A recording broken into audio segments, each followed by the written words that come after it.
Good morning, Year 4, and welcome to Tuesday, the 26th of January. Here we have your guided reading and English video all combined into one, just like yesterday. Be really good to see you making sure that you are doing both of these sessions. First, your guided reading carefully with me, listening to the tips for the questions, completing them and sending them in to our email addresses so we can see how you're getting on with your reading. Then after that, have a go at the English. Again, we're building on our work from yesterday, looking at verbs and clauses. And today we're looking at extending our sentences using conjunctions. Right then, let's take a look at our guided reading together. We will read it through and then have a look at our Viper's questions. This is probably my favorite text of the week. It's a whodunit. It's a really good mystery text. So let's read it through and then talk about those questions together. Read with me. Whodunit? The case of the broken vase. The Swaggerty house was well known to anyone in the surrounding area.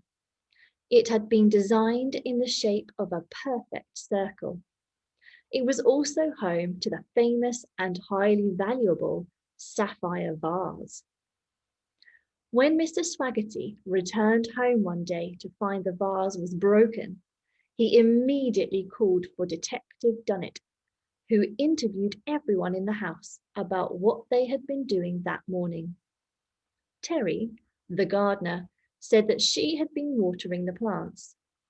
Boris, the butler, said that he had been out posting letters. Scott, the cleaner, said that he had been dusting the corners of the house.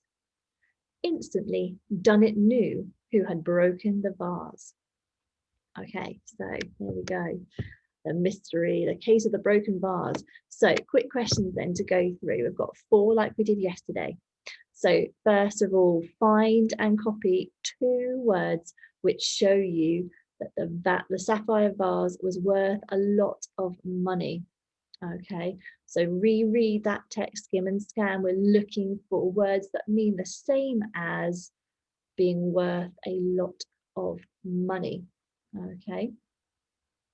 Number 2, what shape was the Swaggerty house? Okay, so look carefully, and we're thinking about shape words in here. You may remember it from when we just read it out now, but we're thinking about the shape now that the Swaggerty house was, so you can just grab and retrieve that answer from the text. Number 3, we can see we need a longer answer for this one. So let's read it and think about how we can go about answering this.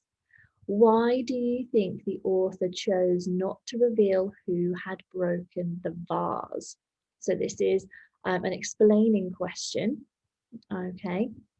And I want you to think about what makes really good stories in writing. Why do you think that the author decided not to reveal who had broken the vase? What does that make you do as a reader if you don't find out the answer straight away, if there's a bit of mystery about it? What does that do to you as a reader? How does it make you think or feel about what you've just read? Okay. What happens when things are just revealed to you? There's no surprise or mystery about it. Does that spoil the story for you? Why might it be a good thing that the author has chosen not to give the game away about who it was? To have a really good think about that one and write your answer down as clearly as possible, remembering to frame your answer using the words in the question. So if the question is, why do you think the author chose not to reveal who had broken the vase? You could start your answer with, I think the author chose not to reveal who had broken the vase because, just like with our STEM sentences in school. And question number 4, who do you think broke the vase? Explain your answer. Okay, so this is down to you reading through the text again. Okay, you've got 3 suspects, Terry the gardener, Boris the butler, and Scott the cleaner. Who do you think is the most likely culprit, the person who has actually broken the vase in this situation? Okay, and then you reason your answer. And for this one, it doesn't really matter who you choose, but what you should be looking to do in this question is give your reasons, justify your answer. Tell us why you think that. Okay, fantastic. Pause the video now Okay, really important you take your time on this to answer those 4 questions independently, no help, just do your very personal best, and that's more than enough. And then you can send in your work, okay, to the email address. Off you go. Okay, well done for doing that. Really important to get that done and out of the way, so you can keep building those reading skills and we can see how you're doing. Let's move into our English session for today. Okay, so as I mentioned earlier, we are looking to extend our sentences today using conjunctions. Okay, and we'll talk more about those a bit later. So if you're not sure on what they are, you certainly will know later. We have 3 steps to success as always. Number 1, I can recap my understanding of verbs, subjects and clauses. We need to make sure we're really certain on those before we take our next step in our learning. Number 2, I can complete sentences by selecting a conjunction and writing an appropriate second clause. Sounds a bit wordy there, but when we go through, you'll know exactly what to do. It'll be really clear. And for step 3, I can join 2 clauses with an appropriate conjunction. So very much today, we're thinking about sentences again, and we're thinking about building and constructing sentences that include these conjunctions. So we extend them. Right. Let's get on with our recap, shall we? Verbs, subjects, and clauses. Okay, so just that recap now. Verbs indicate that someone or something is doing, feeling, or being. Okay, they can be called doing words or action words. Slides, plunges, jumps, hovers, creeps, climbs, sprints. All of those things that something or someone can do are verbs. Subjects. Okay, so the subject in a sentence is who or what is doing those verbs. Okay, it's the person or thing that's doing the verb. Okay, so it could be the wolf, the teacher, the child, the table, the screen, the cinema, whatever it is, it's the thing that's doing the verb. It could also be a noun or pronoun. Okay, so for example, it could be he did this or she plunged into the water. It sparked and set fire. They went to the park. Okay, so subjects can be nouns or they can be pronouns. And finally, a clause, okay, is where we marry the verb and the subject together. So a clause is a group of words that includes a subject and an active verb, okay? And we know from yesterday that to have a complete sentence that makes sense, we have to have at least one clause, one verb, and one subject in one clause, okay, to make sense. Now let's just check these 3 sentences because these show us 3 sentences that make sense that include a subject and an active verb.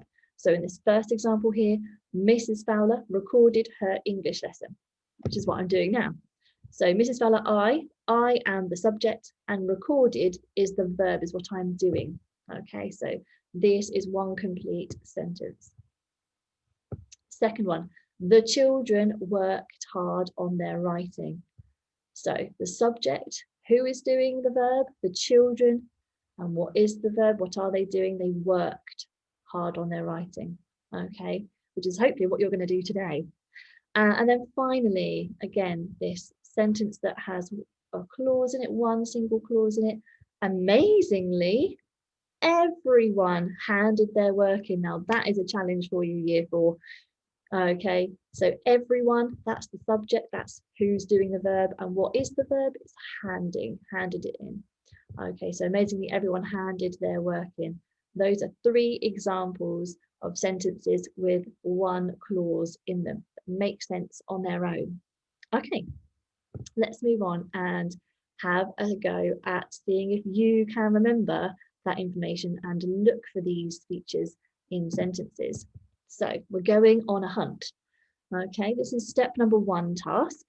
I can recap my understanding of verbs, subjects, and clauses.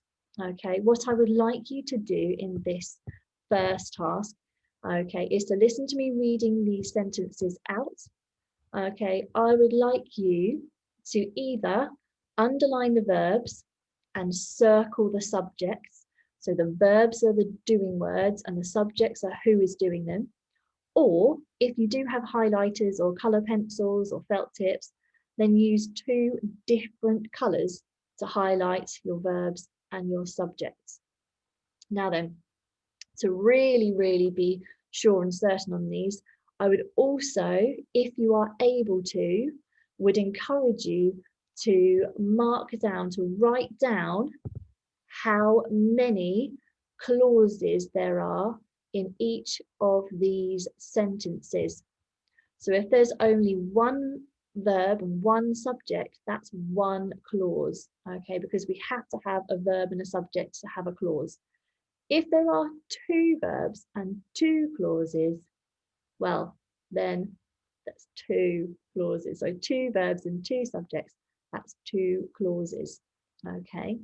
So let's just make sure we know what we're doing. We'll read these together.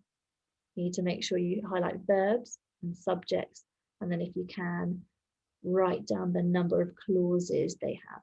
So first sentence then. She wags her tail. She wags her tail. Where's the verb and where is the subject? Next up, her sons and daughters lick her neck. Her sons and daughters lick her neck. Now you can pause me at any time so you can keep up with writing these sentences down and then finding them out. You may wish to write them all down first and then listen back as I read them. Okay, whatever works best for you. Number 3, the black wolf greets her when he sees her.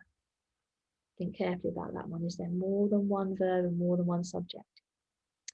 Number 4, she greets him back before they set off together. The pack moves silently as they begin their hunt. And finally, 3 ravens fly high overhead. Okay, pause me now and go hunting for those verbs and subjects. Can you name the number of clauses these have? Off you go. Okay, welcome back. Hopefully you've had a really good go at that. You have written your sentences, you've highlighted your verbs and subjects, and maybe you have numbered the clauses. Let's take a look at our answers. So in the first sentence, very well done. If you spotted, the subject is she, the female wolf. And what is she doing? The verb is wags her tail. Okay, so very well done if you got that. Secondly, her sons and daughters, that's the subject, her sons and daughters. What are they doing? They lick her neck. So lick is the verb.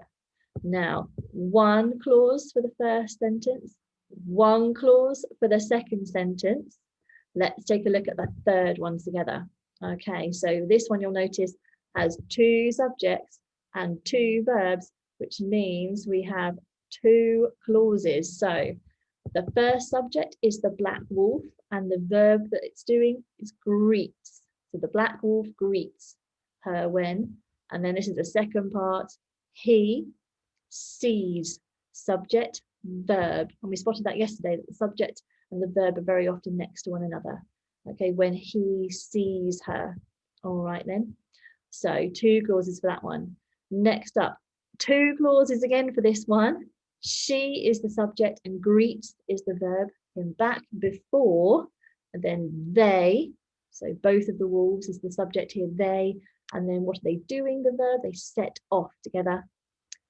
Another double clause sentence here. That's 3 in a row now. So subject is the pack, verb is moves, and then later on in the sentence, silently as they is the subject, so both of them together, begin. What are they doing? They're beginning, starting their hunt. Okay, so 2 subjects and 2 verbs. Finally, just 1 clause in this one. Okay, the subject is 3 ravens and the verb is fly. Fly high overhead. Well done. Right, on to step number 2. Okay, let's look to extend our sentences, still thinking about including wolves. Okay, so let's run through conjunctions. And the really simple way of thinking about conjunctions is that they are joining words. They are going to join 2 or more clauses together. Okay, and here are some examples that you've probably heard of: because, after, when, wherever, as, so, before, whenever, if, while, since, until, where, and although. All of these here are examples of those conjunctions. They will join two clauses together to make one extended sentence.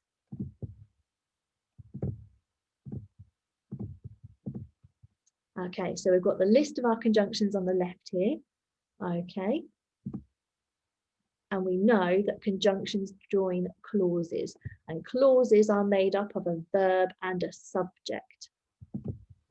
So here are our examples over here of one single clause sentence. So the wolf smelt something, she looked around, she lifted her head, she spotted her mate. Okay, one clause, okay, that makes sense in one sentence. And we can use a conjunction to join two of these together to make an extended sentence with two clauses in. Okay, remembering that actually a clause always has an active verb, a verb that is being done at the time. So here's an example. Let's take this sentence, she looked around. We're taking the conjunction because to give a reason, and then we're having she smelt something. So taking this idea here. So an example of a sentence that you will be writing today, that's an extended sentence with a conjunction in the middle to join two clauses, is this: she looked around because she smelt something. Here's another example. She lifted her head when she spotted her mate. And finally, another example. Notice what's different this time. This is going to be a challenge for some of you later on. We have the conjunction, instead of in the middle of our sentences, we have the conjunction at the beginning of our sentence. So whenever she smelt something, comma, the wolf looked around. Okay, so we've got a really good example here where we have two subjects, two active verbs, and a blue conjunction in the middle. The color coding really helps, doesn't it? So we've joined two clauses together with a conjunction. Okay, let's have another little look here. We're now going to group these conjunctions together because there are different types. These ones, as, because, if, so, although, these answer the question why. Okay, so why did the wolf look up? The wolf looked up because she was hungry. Okay, so it's giving a reason why. Let's have a look at these ones. Before, after, until, while, as. Oh, I wonder what this question would answer. These conjunctions would answer. Whenever, since. These are when. Okay, so the wolf looked up before she pounced. Okay, or the cubs played in the snow while the female wolf went hunting. Okay, so they tell us when something is happening. And last but not least, we've had why conjunctions, we've had when conjunctions, and we now have where conjunctions. So where and wherever. Okay. These conjunctions can help us to express the time, the place, and the reason, the cause for why things are happening. So for example here, they caught the deer. When did they catch the deer? While it was alone. Okay, so they is the subject, caught is the verb, while is the conjunction, it is the subject, was is the verb. So again, there's always two subjects and two verbs joined together in the middle by that conjunction. They caught the deer after smelling it in the air. So another when conjunction there. They caught the deer when they needed food. So can you spot the active verb in each clause here? Okay, so well done. We talked about it before, didn't we? So they caught, caught, caught. Okay, brilliant. Pause me now. I just wonder if you can write down your own example of a sentence that has a when conjunction in it. If you prefer, you can write down one or all of these examples to help you, or you can come up with your own idea. Off you go. Well done. Let's carry on. So this time we can see that we're now looking at conjunctions that help us to express the place where something is happening. So here are our examples again. They caught the deer. Where did they catch the deer? Where they had tried before. They caught the deer where the snow was deep and thick. They caught the deer where they often hunted. Again, so 3 examples there where the conjunctions in the middle of the sentence joining 2 clauses, each with a subject and a verb, okay? When we use wherever, that's for a general statement, okay? So for example, you find mess wherever you have a puppy, or I like to take photos wherever I go. Toddlers leave sticky fingerprints wherever they play, okay? So we're on that one. Again, the active verb in each of the clauses, caught, caught, caught, had, was, hunted. Okay. Now, what I'd like you to do, just like we did before, is to write down your own version of that sentence. They caught the deer where, and then fill in with your own ideas. If you prefer, if you'd like to stick to the structure and you'd like to make sure you're being accurate, then you can write down one or all of those sentences that we have here as an example. Off you go. Okay, welcome back in. So let's have a look at our final conjunction types, which is all about the reason, the cause of why something's happening. So they caught the deer. Why did they catch the deer? Because they were hungry. They caught the deer. Why did they catch the deer? So they could feed their young. We can see here, these are our cause conjunctions answering why. They caught the deer as it could not escape them. Okay, so because, so, and as there. Active verb in each clause, we know it's still caught here. Okay, what is the active verb in this side here? Because they were hungry, were, so they could feed their young, feed, as it could not escape them, escape is the verb. Okay, now final time. Try and write out your own one using that sentence stem, they caught the deer, and then either use because, so, or as, or if you prefer, you can write one or all of those examples. Off you go. Right, it is time to go over to you now to have a really good go at writing some sentences. So this is step number 2, okay? And I know we've just had to go through quite a few nitty-gritty technical bits there so that you're understanding the terminology of conjunction, and so you're able to understand what you need to do for this task.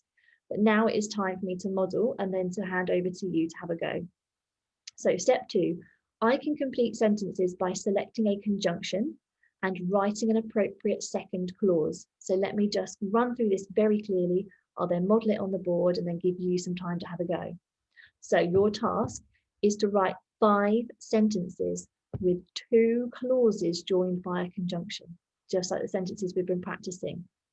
So what you do first is you choose a first clause from this list. So you choose one of these here in green. Second step, you select any one of the conjunctions at the top. And then finally, you need to write the rest of the sentence. So have a second clause that matches and makes sense with the first part of your sentence, the first clause. Okay, let's have a look at what that might look like. Okay, let me stop the share and take you over to my board. Okay, so we need to be, can't see my head. There we go. Right, there we go. So we need to write these sentences. Okay, so we will have our first clause. We're going to select a first clause. Okay, and I'm going to choose this one.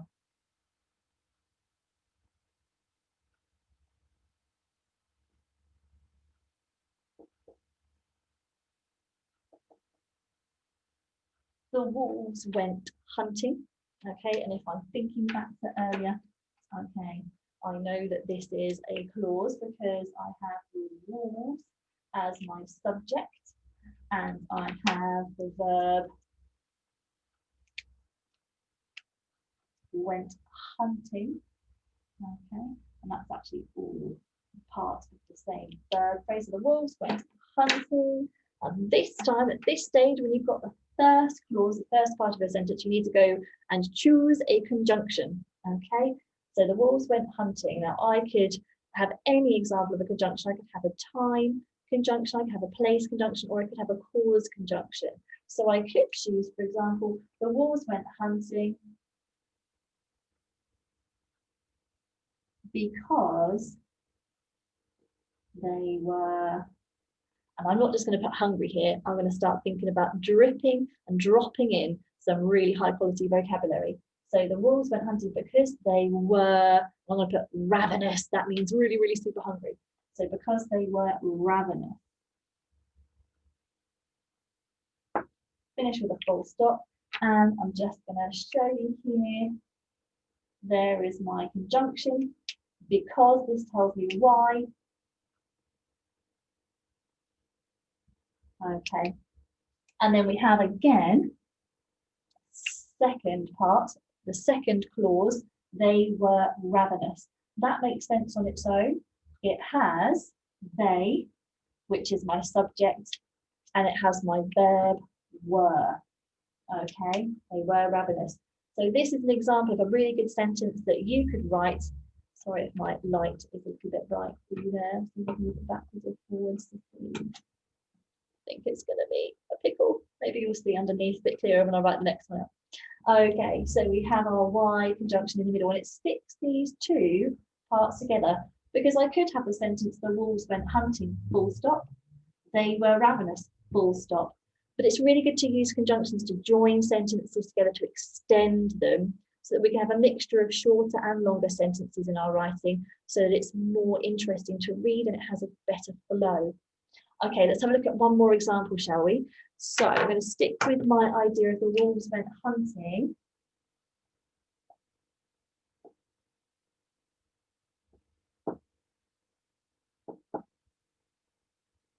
But this time, I'm going to change the type of conjunction. I'm not going to do a Y conjunction. This time I am going to have a when, so a time one, so when, okay? The wolves went hunting, and I'm going to have while. And this time I'm going to compare what the adult wolves are doing to the cubs. So the wolves went hunting while the cubs. Now I could put played in the snow, but again, I'm thinking vocabulary. I want to really inject some really good description here. While the cubs, and here's a lovely word that you can magnify. I can spell it correctly.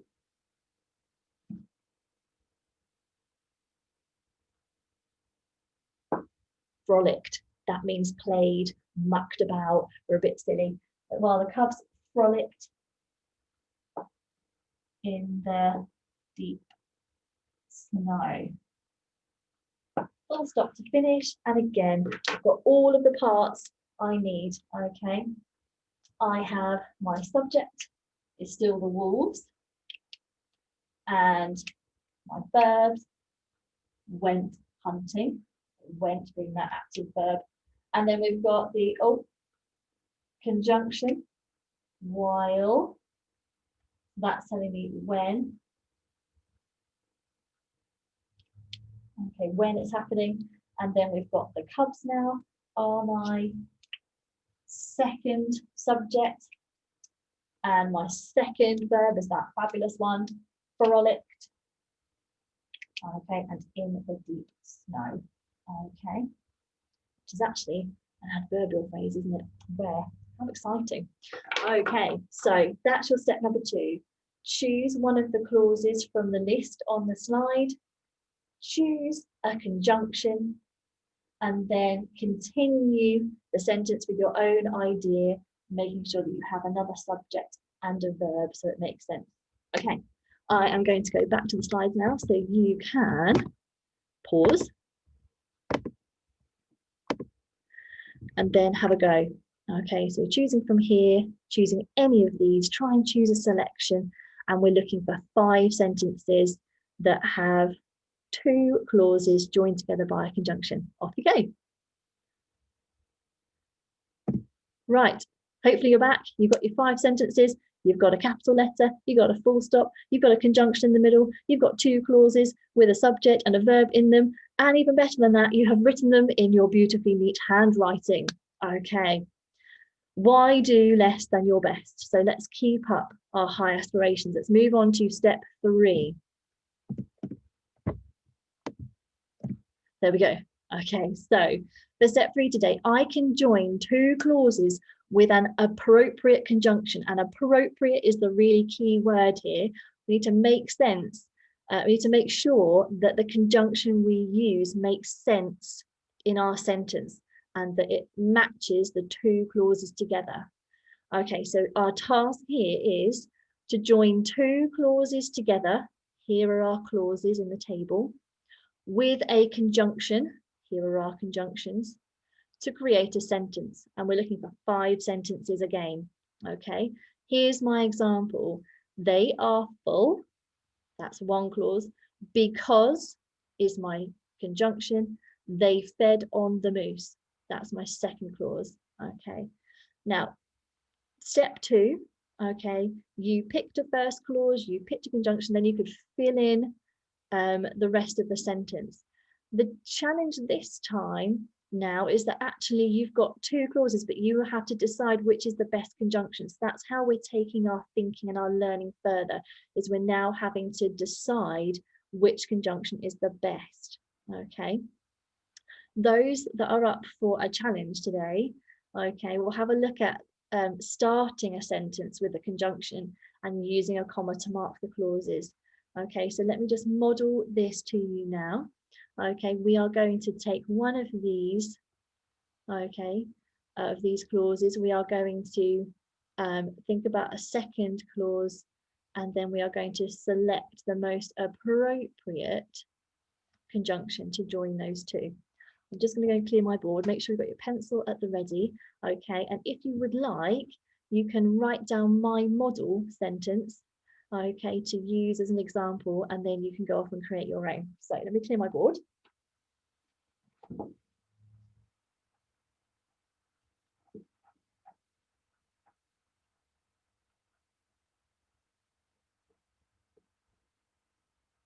Okay, there we go.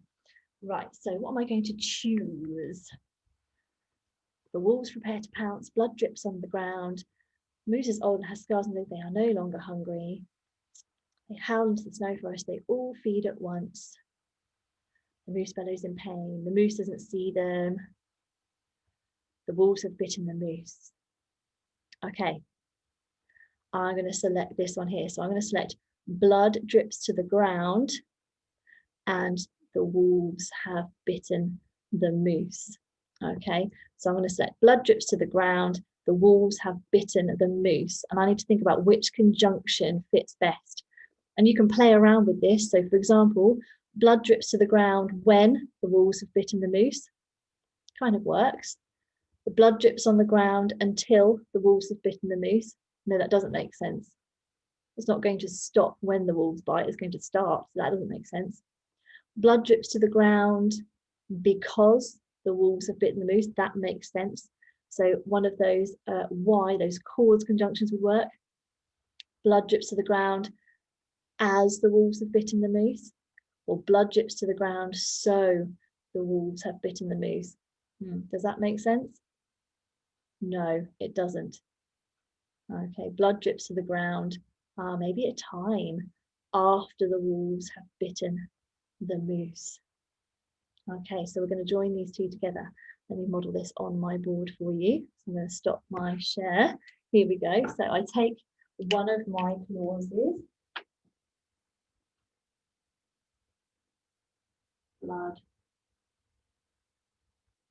drips to the ground. And I'm going to go for either because or as. Because or as. I think I'm going to go for as. It's happening at the time. As they bite into the moose, the blood drips to the ground. So I'm going to go for as. So here's my first clause, okay. Here is my conjunction that I've chosen. And here's my second clause, as the wolves bite the moose. Full stop. Okay. Might have been bite into or bite the moose, doesn't matter. Okay, so again, we can see subject is the blood. What's it doing? It drips to the ground. As is my conjunction. The wolves is my second subject. What are they doing the verb? They bite the moose.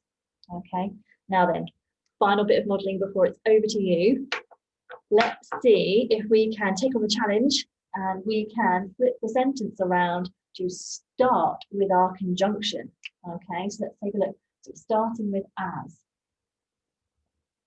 Okay, and I'm going to start with as. I'm looking at this second clause. So as the wolves bite the moose, blood drips to the ground. Hey, that does make sense.